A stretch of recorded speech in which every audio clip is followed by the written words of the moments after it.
KBS World.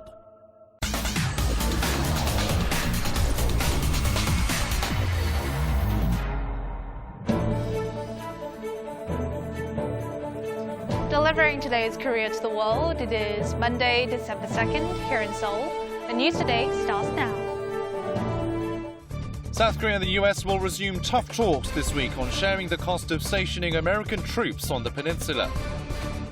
Robots cooking and delivering food is becoming more of a reality, but there are still many hurdles to overcome. With disposable cups being banned from cafes starting in 2021, experts say reusable cups such as tumblers could actually be worse for the environment. The solution is to use them for a long time. Welcome back to our first news of December. I'm Choi Gyu-yeon, and we start off with our top stories. South Korea and the United States will have another round of talks in Washington this week over defense cost sharing. It is expected to be a tough negotiation as the U.S. is insisting on a stiff increase. Meanwhile, President Donald Trump will ask NATO allies to pay more for defense at the NATO summit to be held in London.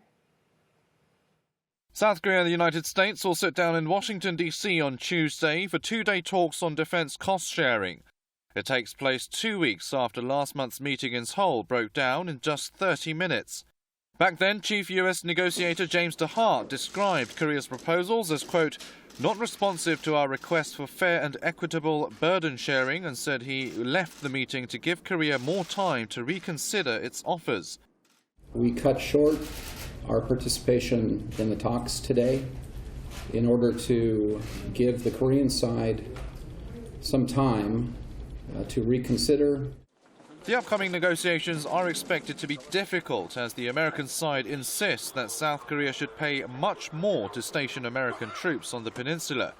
Meanwhile, President Donald Trump will attend the NATO summit in London this week to pressure the Western allies to spend more on defense. A high-ranking U.S. government official said President Trump thinks that NATO should pay a fairer share of the defense costs. To appease President Trump's dissatisfaction ahead of the summit, NATO member nations agreed to adjust the alliance's operational cost and pare down America's contribution from 22% to 16%.